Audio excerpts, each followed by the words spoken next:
Injil Matius pasal yang ke-11 ya, dan kita lihat ayat yang ke-2 ya. Di sini tentang Yohanes Pembaptis ya, dan Yesus dan Yohanes Pembaptis. Baca bersama ayat yang kedua. Di dalam penjara Yohanes mendengar tentang pekerjaan Kristus, ayat 3. Lalu menyuruh murid-muridnya bertanya kepadanya, "Engkaukah yang akan datang itu, atau haruskah kami menantikan yang lain?" Ayat 4. Yesus menjawab mereka, "Pergilah dan katakanlah kepada Yohanes apa yang kamu dengar dan kamu lihat." Ayat 5. Orang buta melihat, orang lumpuh berjalan, orang kusta menjadi tahir, orang tuli mendengar, orang mati dibangkitkan, dan kepada orang miskin diberitakan kabar baik. Ayat 6. Dan berbahagialah orang yang tidak menjadi kecewa dan menolak aku. 7. Setelah murid-murid Yohanes pergi, mulailah Yesus berbicara kepada orang banyak itu tentang Yohanes. "Untuk apakah kamu pergi ke padang gurun melihat bulu yang digoyahkan angin kian kemari? Untuk apakah kamu pergi melihat orang yang berpakaian halus? Orang yang berpakaian halus itu tempatnya di istana raja." Ayat 9. "Jadi untuk apakah kamu pergi melihat nabi? Benar, dan aku berkata kepadamu, bahkan lebih daripada nabi." Ayat 10. "Karena tentang dia ada tertulis, lihatlah, aku menyuruh utusanku mendahului engkau. Ia akan mempersiapkan jalanmu di hadapanmu." Saudara, Yesus dan Yohanes Pembaptis. Di sini dikatakan siapa Yohanes Pembaptis itu? Dia adalah orang yang dipilih Tuhan. Dia adalah utusanku, kata Yesus, yang mendahului engkau. Ya, firman Allah, ia akan mempersiapkan jalan di hadapanmu. Yohanes Pembaptis adalah seorang yang dipilih Allah untuk mempersiapkan jalan bagi kedatangan Yesus.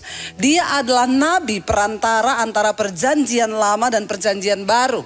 Semua perjanjian lama itu janji-janjinya diucapkan. Saudara, Yohanes berkata tentang nubuatan akan kedatangan Kristus. Dia berkata, persiapkanlah jalan baginya, luruskanlah jalan bagi dia. Ya, sebab Mesias itu akan datang. Bulu yang patah terkulai tidak akan dipatahkan. Sumbu yang pudar nyalanya tidak akan dipadamkannya. Dia bersaksi tentang sang Mesias yang akan datang. Dan Alkitab mencatat, singkat cerita, datanglah Yesus, dan Alkitab juga berkata bahwa Yohanes Pembaptis membaptis Yesus. Jadi menurut saudara, Yohanes Pembaptis ini orang yang luar biasa nggak? Luar biasa, karena dia dipilih Tuhan. Bahkan dia membaptis Yesus, ya. Dia adalah seorang yang mempersiapkan jalan bagi Tuhan. Singkat cerita, Yesus datang. Yesus mulai dibaptis, Roh Kudus turun. Yohanes melihat Roh Kudus seperti burung merpati hinggap dan turun di atas kepala Yesus, berkata, "Inilah anakku yang aku kasihi, kepadanya lah aku berkenan." Dia melihat semua peristiwa itu terjadi. Tapi Injil Matius pasal yang keempat ayat 12. Coba kita lihat bersama. Di Injil Matius 4, ini baru Matius 4 ya. Kita tahu Matius 1 itu menceritakan Yesus, 2, 3. Ini baru yang keempat ya. Ayat 12. Injil Matius 4 ayat yang ke-12. Baca bersama. "Tetapi waktu Yesus mendengar bahwa Yohanes telah ditangkap, menyingkirlah ia ke Galilea." Jadi di Injil Matius pasal yang keempat, Yohanes ditangkap. Dan apa yang Yesus lakukan? Dikatakan Alkitab berkata Yesus menyingkir, tidak mau ikut-ikutan.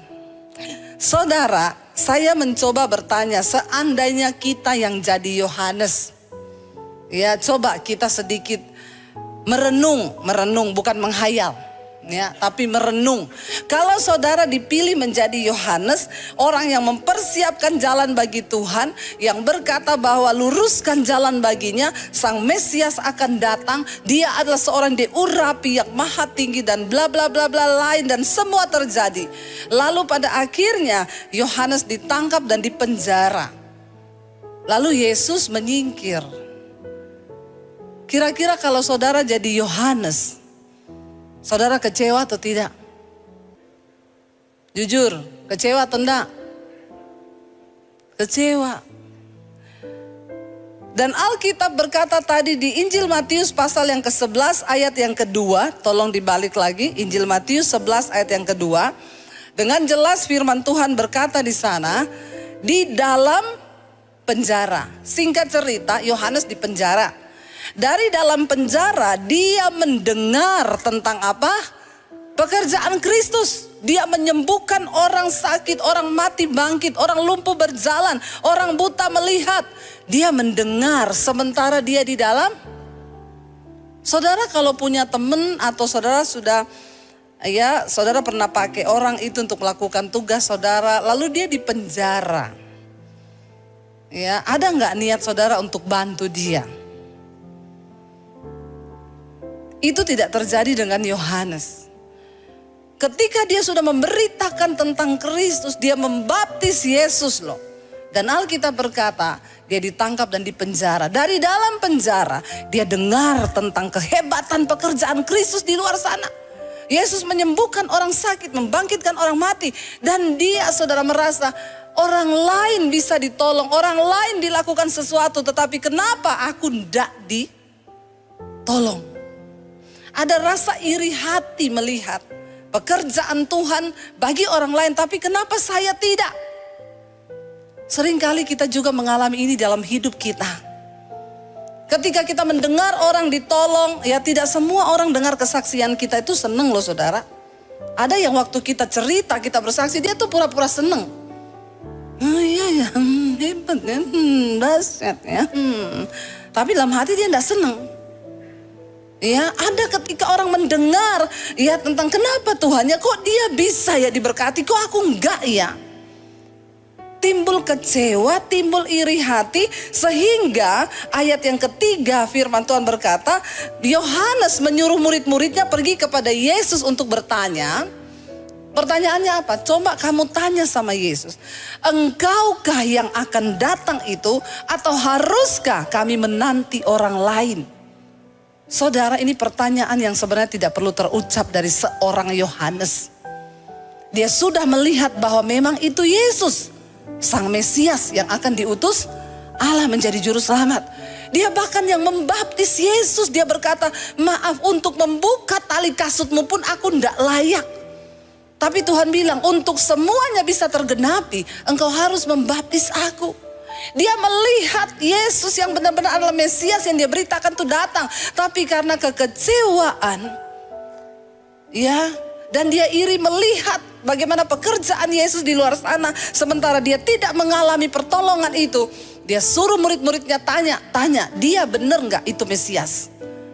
Benar nggak dia? Atau kita harus tunggu orang lain? Dengan kata lain, kalau saya bikin secara singkat kata-katanya, kamu tanya sama dia, benar nggak dia itu Tuhan Mesias yang akan datang itu? Bagaimana mungkin dari seorang mulut Yohanes bisa terucap kata-kata yang bertanya dan meragukan Tuhan itu sendiri yang sudah dia lihat dengan mata kepala sendiri. Saudara, iri hati, kekecewaan bisa membuat orang akhirnya menolak dan meragukan Tuhan. Ngeri loh, ngeri. Ya. Memang di penjara itu tidak enak, saudara. Ketika orang dalam penjara dia selalu berharap dapat datang pertolongan. Saya dulu pernah, satu teman saya cerita, dia tiba-tiba ditangkap polisi di rumah. Tidak bisa membela diri. Tidak ada kekuatan ya, karena dia waktu itu dikerjain sama teman bisnisnya. Ya, diangkut dari rumah suami istri anak-anaknya, saudara, nangis semuanya.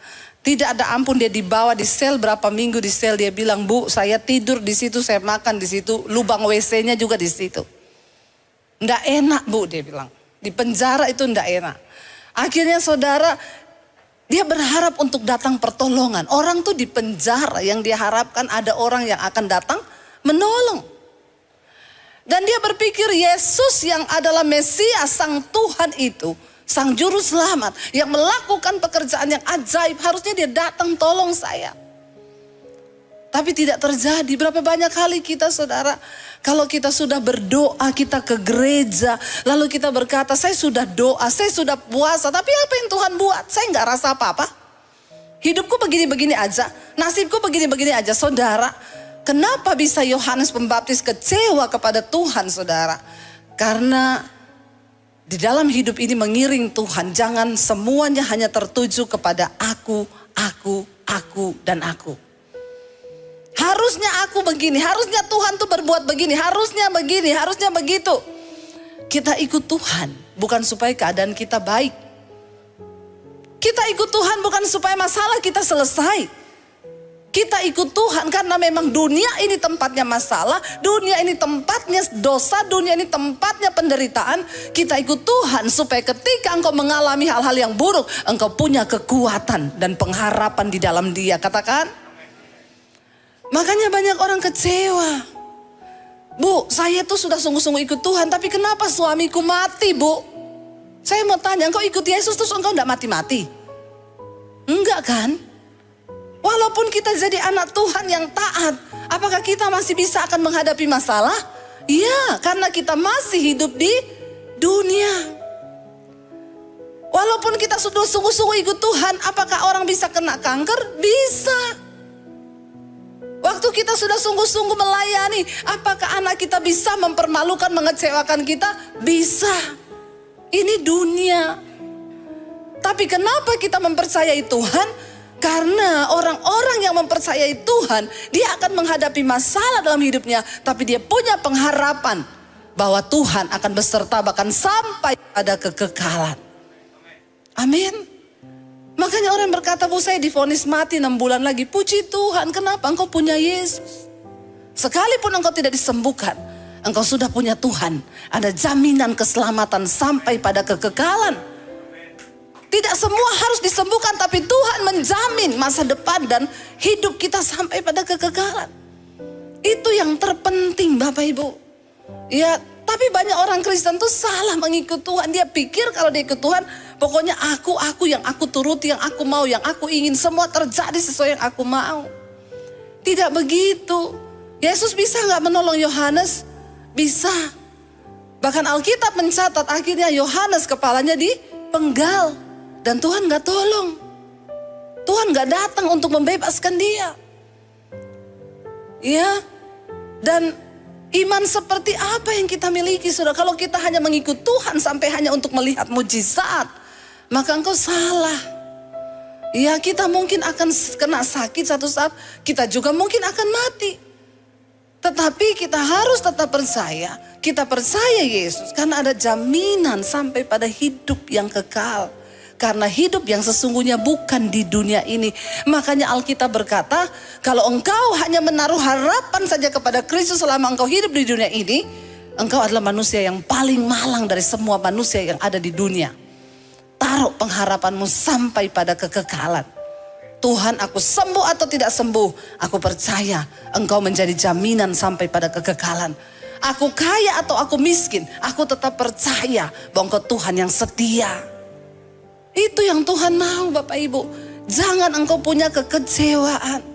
Kalau orang sudah kecewa dan kecewa itu susah. Lalu jadi tawar hati, tidak ada rasa. Iya, kalau tawar hati itu sulit. Roti tawar masih enak. Dikasih meses sama susu, jadi sedap. Tapi kalau hati tawar, siapa yang bisa? Ya, untuk membuat hati itu kembali manis. Saya tuh kalian dengar orang bercerai. Kadang-kadang hakim itu belum memutuskan palu ya. Dia akan bilang, Bapak Ibu saya kasih waktu 1 bulan. Coba merenung dulu. Coba bernegosiasi dulu. Coba pulang dulu, jangan terburu-buru. Ingat yang manis-manis. Coba ingat dulu pertama kali kamu jatuh cinta. Ingat dulu pertama kali kamu ketemu. Ingat waktu kamu lirik-lirikan. Ingat waktu kamu jatuh cinta. 1 bulan saya kasih kamu waktu. Berpikir lagi baik-baik. Kalau hatinya ya kecewanya masih di tahap yang sedikit. Masih bisa akhirnya lewat hamba Tuhan. Atau apalagi mereka melibatkan Tuhan bisa. Tapi kalau sudah banyak kecewa. Hakim kasih waktu 1 bulan. Cuma 1 minggu dia telepon hakim. Pak Hakim cepat ketok palu cerai. Jangankan 1 bulan. 1 minggu kami sudah mau saling bunuh ini. Kenapa? Karena hatinya penuh kekecewaan. Karena orang itu kalau kecewa sudah pasti menolak. Ya, jangan engkau kecewa sama manusia apalagi kepada Tuhan. Jangan kecewa Bapak Ibu. Dia suruh tanya, lalu Yesus menjawab begini kepada murid-muridnya. Jawab Yesus ya. Yesus menjawab mereka, pergilah ayat 4 dan katakan kepada Yohanes apa yang kamu dengar dan kamu lihat. Cerita aja apa yang kamu dengar, yang kamu lihat. Apa yang harus kamu sampaikan kepada Yohanes? Dia nggak perlu tanya kamu Mesias atau bukan. Cerita aja. Orang buta melihat, orang lumpuh berjalan, orang kusta menjadi tahir, orang tuli mendengar, orang mati dibangkitkan, dan kepada orang miskin diberitakan kabar baik. Ini adalah hal-hal yang juga diberitakan Yohanes ketika dia menyatakan bahwa Sang Mesias akan datang. Dia akan membawa sebuah pengharapan yang baru, kata Yohanes. Tapi ketika dia kecewa, dia menjadi tidak percaya. Lalu Yesus berkata kepada mereka, dan tolong sampaikan kepada Yohanes ayat 6. Dan bilang kepada Yohanes, berbahagialah orang yang tidak menjadi kecewa dan menolak aku. Dia bilang sama Yohanes, berbahagia orang yang tidak menjadi kecewa dan menolak aku. Karena orang yang kecewa sudah pasti nanti akan menolak. Dan ayat 7 berkata, setelah murid-murid Yohanes pergi, mulailah Yesus berbicara kepada mereka. Dia ceritakan Yohanes adalah seorang yang besar. Dia dipakai sebagai utusan Allah. Dia adalah seorang nabi antara perjanjian lama dan perjanjian baru, yang menyatakan bahwa nubuatan itu akan digenapi. Tapi apa yang terjadi saudara? Kekecewaan meliputi hatinya. Bapak Ibu ya, kita harus berdamai. Dan jangan biarkan rasa kecewa itu selalu ada dalam hidup kita. Kemarin berapa malam yang lalu saya bacakan kesaksian di Mesbah Doa. Yang ikut Mesbah Doa pasti tahu. Seorang ibu cerita, Bu, saya mau bersaksi. Sebelum saya mengenal channel Ibu Debbie, saya ini orang yang penuh dengan kekecewaan. Saya kecewa kepada suami dan mertua saya. Saya tidak bisa mengampuni mereka. Hati saya sudah kecewa. Akhirnya Bu ya, karena kekecewaan itu saya tiap hari itu pengen marah, stres. Orang itu kalau banyak kecewa di hatinya itu marah-marah, stres ya. Selalu saya ingatkan, hati-hati, darah mengental, warnanya hitam, kortisol naik. Kalau engkau simpan kecewa, amarah, kepahitan, itu sudah satu paket. Lalu akhirnya dia bilang, saya mulai mendengarkan khotbah-khotbah di YouTube. Ketika saya mulai mendengarkan khotbah-khotbah di YouTube, saya dengar ibu tuh khotbah selalu soal kekecewaan, kepahitan, harus mengampuni. Tapi saking saya kecewa, saya abaikan. Tiba-tiba saya sakit gigi Bu. Syaraf gigi saya itu sakit sekali. Saya berobat ke dokter gigi biasa. Dokternya bilang saya kasih antibiotik, obat syaraf dan lain sebagainya. 3 bulan berobat tidak sembuh-sembuh. Bayangkan sakit gigi. Dia pindah ke dokter yang lebih ahli lagi saudara. Dokter kedua dia datang, dia berobat. Ya berobat berbulan-bulan saudara, tidak sembuh juga. Udah minum antibiotik, udah disuntik, udah apa, enggak sembuh.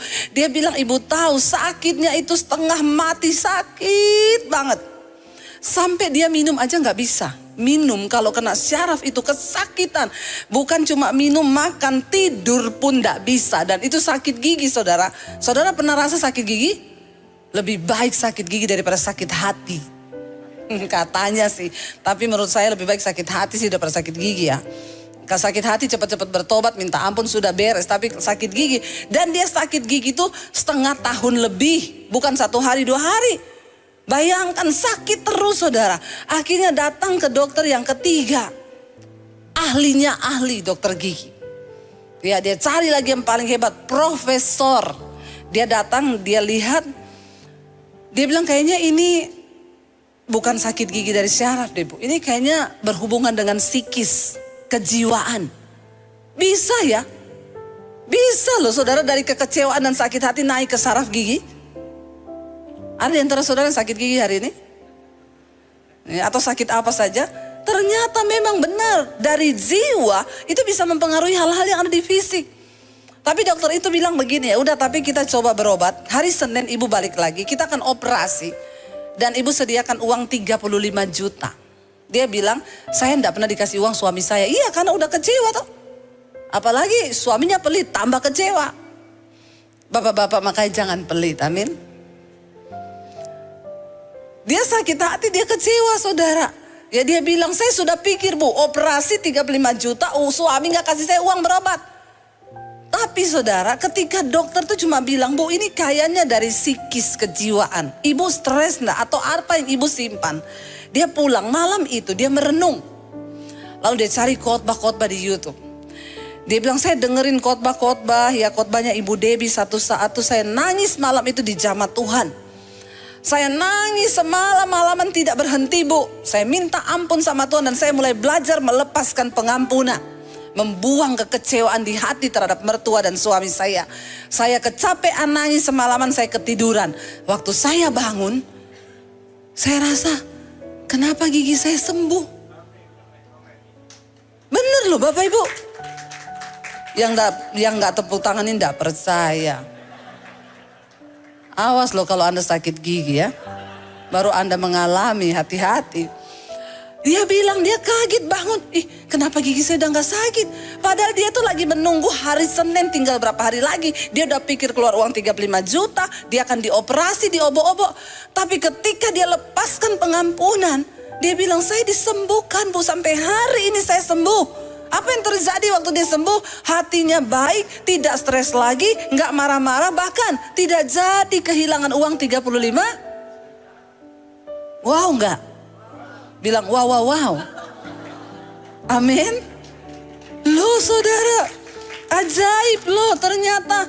Waktu engkau membuang kekecewaan di hatimu, Tuhan bisa mengubah segala-galanya. Tuhan bisa mengubah. Iya. Dan tidak ada perkara yang mustahil asal engkau berespon dengan benar. Alkitab Yesus berkata, bilang kepada Yohanes, berbahagialah orang yang tidak menjadi kecewa dan menolak aku. Kalau engkau kecewa, pada akhirnya engkau akan menolak Tuhan. Dia akan ngomong, saya itu sudah kepahitan banget sama suami saya. Makanya semua khotbah ibu yang lewat, mau soal kepahitan saya gak gubris Bu. Karena saya pikir Allah lu gak tahu sih kenapa orang bisa mengabaikan firman. Karena hatinya penuh kekecewaan. Makanya jangan coba-coba kecewa, suruh buang kekecewaan. Saya kemarin pelayanan ya di satu tempat, saya pelayanan di Mabes. Saya ketemu dengan seorang pejabat di situ. Dan dia cerita Bapak Ibu. Dia cerita bagaimana dia mengalami pertobatan dengan Tuhan. 2019 dia bertobat. Di jamaah Tuhan dia cerita, kenapa? Awalnya tiba-tiba berat badannya drop, turun 10 kilo. Dalam waktu yang singkat turun 10 kilo. Dia tahu ini gak benar. Periksa ke dokter. Dokter memvonis dia kena penyakit yang mematikan dan engkau akan segera mati. Makanya bersyukur yang berat badannya gak turun-turun. Berarti kita sehat, amin. Haleluya, puji Tuhan. Bersyukur ya. Karena orang gendut susah diculik. Makanya makanlah yang banyak supaya kita tidak diculik. Lalu Bapak Ibu dia akhirnya dokter vonis dia akan mati. Orang itu kalau sudah divonis mati, ya takut kan, pasti cari Tuhan. Dia bilang, dia ketakutan setiap hari, dia takut mati. Dia bilang, sampai Ibu percaya gak? Saya 3 kali Bu sudah di atas pesawat, saya minta turun. Bahkan pesawat itu sudah mulai jalan, saya suruh stop Bu. Saya suruh stop, balik mundur, saya turun karena saya ketakutan luar biasa, saya takut mati. Lalu satu saat dia bilang ini sudah tidak benar Tuhan. Aku bakalan mati memang. Cuma kenapa hatiku tersiksa, pokoknya hidupnya itu gak sejahtera. Pejabat loh punya uang. Akhirnya dia tanya sama Tuhan. Tuhan beri aku kesempatan untuk aku bisa hidup. Kasih aku kesempatan hidup. Dia bilang saya dengar suara Tuhan tuh jelas di telinga saya ngomong begini Po. Aku akan memberi engkau kesempatan hidup. Dan kalau aku beri engkau kesempatan hidup, engkau mau pakai untuk bersinah, untuk selingkuh, untuk melakukan semua kejahatan. Untuk itu engkau minta diperpanjang hidup. Dia nangis saat itu, dia berlutut sama Tuhan. Dia bilang tidak Tuhan. Kalau engkau perpanjang umurku, aku akan menceritakan tentang perbuatanmu yang ajaib. Dan kalau engkau tahu aku akan melakukan persinahan lagi, lebih baik engkau cabut nyawaku. Itu Tuhan, komitmenku dengan engkau. Lalu dia tanya sama Tuhan, bagaimana cara aku memulai pertobatan ini? Dan Tuhan ngomong sama dia jelas, kamu mau sungguh-sungguh bertobat? Iya. Kamu mau mulai dari mana? Iya. Ceritakan semua dosamu kepada istrimu. Bapak-bapak langsung tegang. Tatap mata saya. Langsung tegang semua, berubah mukanya. Iya. Dalam hatinya dia bilang, saya sih memang akan mati Tuhan. Tapi kalau cerita ke istri bisa dipercepat kematian saya. Yang ada tadinya jantung normal langsung pasang ring 5. Tapi Tuhan bicara itu sama dia.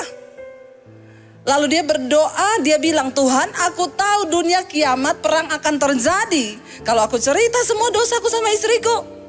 Tapi aku tidak punya pilihan karena aku akan mati.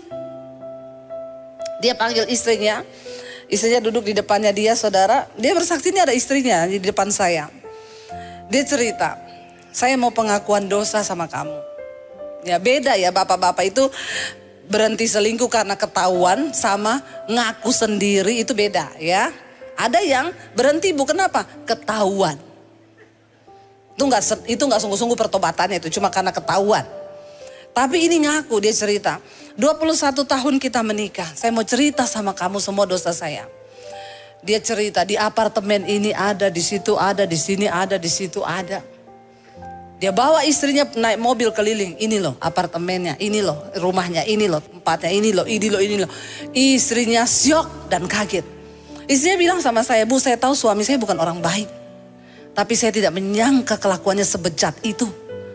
Ternyata yang dia lakukan tuh jauh dari apa yang saya pikirkan, Bu. Dia bilang, akhirnya Bu, saya plong.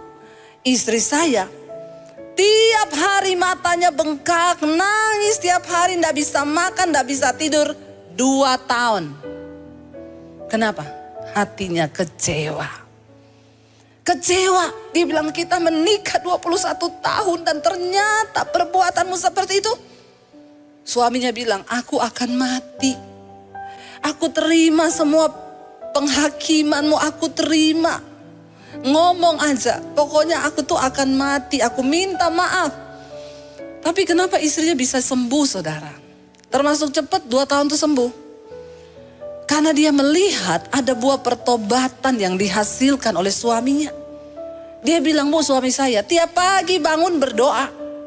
Dengerin khotbah, baca Alkitab. Ya itu khotbahnya Bu Dewi bisa 6-7 kali sehari dia dengar. Di kantor dia dengar khotbah, di rumah dia dengar khotbah. Dulu tengah malam ditelepon istrinya, di mana? Masih dinas, belum pulang. Iya, masih kerja. Gak usah cari-cari, tutup aja teleponnya. Sekarang Bu, jam 4 udah di rumah. Istrinya bilang, kok udah pulang? Bingung gak? Bingung. Ada perubahan yang terjadi. Jadi ibu-ibu kalau suamimu bilang dia sudah bertobat tapi kelakuannya belum berubah itu belum bertobat dan percaya. Pulangnya masih tetap sama tengah malam, kelakuannya masih sama, pret. Saudara, dia bilang, ibu tahu perubahannya luar biasa. Dia setiap hari ngajak saya berdoa. Dan apa yang terjadi, saudara? Dia bilang teman-temannya datang di kantor, para pebisnis datang. Ngasih bawa duit, Bu, bawa duit. Dia tanya, buat apa ini duit? Biasalah Pak. Bawa pulang uangmu. Saya mau berdoa buat kamu. Kamu harus ketemu Tuhan. Jadi kemarin kita persekutuan tuh rata-rata teman-teman pengusahanya yang dulu sering datang. Itu diinjilin semua sama dia. Bahkan kemarin ada orang yang gak percaya Yesus, saudara. Karena melihat pertobatannya. Dan saya berkata, wow, luar biasa apa yang Tuhan buat. Dan istrinya kekecewaannya segera pulih. Kenapa? Karena dia melihat suaminya itu berubah. Bapak Ibu, berbahagialah orang yang tidak menjadi kecewa dan menolak aku. Ingat, ya kita mungkin akan mengalami banyak kekecewaan dalam hidup ini. Tetapi segeralah buang itu supaya engkau jangan menolak Tuhan. Lihat bersama Ibrani pasal yang ke-12 terakhir ayatnya. Ibrani pasal yang ke-12 ayat yang ke-25. Ibrani 12 ayat 25 kita baca bersama 1, 2, 3. Jagalah supaya kamu jangan menolak Dia yang berfirman. Sebab jika mereka yang menolak Dia yang menyampaikan firman Allah di bumi tidak luput, apalagi kita jika kita berpaling dari Dia yang berbicara dari sorga. Jagalah supaya kamu jangan menolak Tuhan. Kekecewaan itu akan membuat kita pada akhirnya menolak Tuhan di dalam hidup kita. Saya berdoa Bapak Ibu, jangan biarkan hati kita diisi oleh kekecewaan. Kecewa pada manusia, jangan apalagi kecewa kepada Tuhan. Apapun keadaanmu hari ini, tetaplah percaya bahwa Dia Tuhan yang turut bekerja untuk mendatangkan kebaikan di hidup kita. Kenapa kita percaya Tuhan? Karena ada jaminan yang sampai pada kekekalan. Dan itu cukup. Tuhan, Engkau tolong atau tidak tolong, Engkau sembuhkan atau tidak sembuhkan, aku tetap percaya padamu. Seorang hamba Tuhan di Nigeria, saudara. Dia seorang hamba Tuhan yang dipakai Tuhan mendoakan orang sakit sembuh. Saya undang para imam musik untuk maju. Yang sakit didoakan sembuh. Pokoknya lumpuh berjalan, buta melihat. Tiba-tiba satu saat Tuhan izinkan dia kena sakit. Dia berdoa bagi dirinya, dia tengking sakitnya tidak sembuh. Dia berpuasa untuk kesembuhannya, dia tidak sembuh. Dan pada akhir hidupnya dia berkata, Tuhan, aku kecewa kepadamu. Kenapa aku mendoakan orang lain dan mereka sembuh? Tapi ketika aku sakit, aku berdoa, aku tidak disembuhkan. Jadi maaf Tuhan, aku akan meninggalkan Engkau dan tidak lagi percaya kepadamu. Saudara tahu dia mati karena penyakitnya dalam keadaan dia menolak Tuhan karena kecewa. Seharusnya dia berkata, Tuhan, aku sembuh atau tidak sembuh, aku tak percaya Engkau Tuhan yang berdaulat atas hidupku. Aku tidak akan pernah menolak Engkau, sebab Engkau yang berjanji memberi hidup sampai pada kekekalan. Apapun masalahmu hari ini saudara, mari datang pada Tuhan. Kita mau bilang, Kau yang lebih tahu apa yang terbaik bagi hidup kami. Ajar kami menerima segala keputusan Tuhan, sebab Engkau yang lebih tahu bahkan cara yang terbaik untuk pulihkan hidup kami.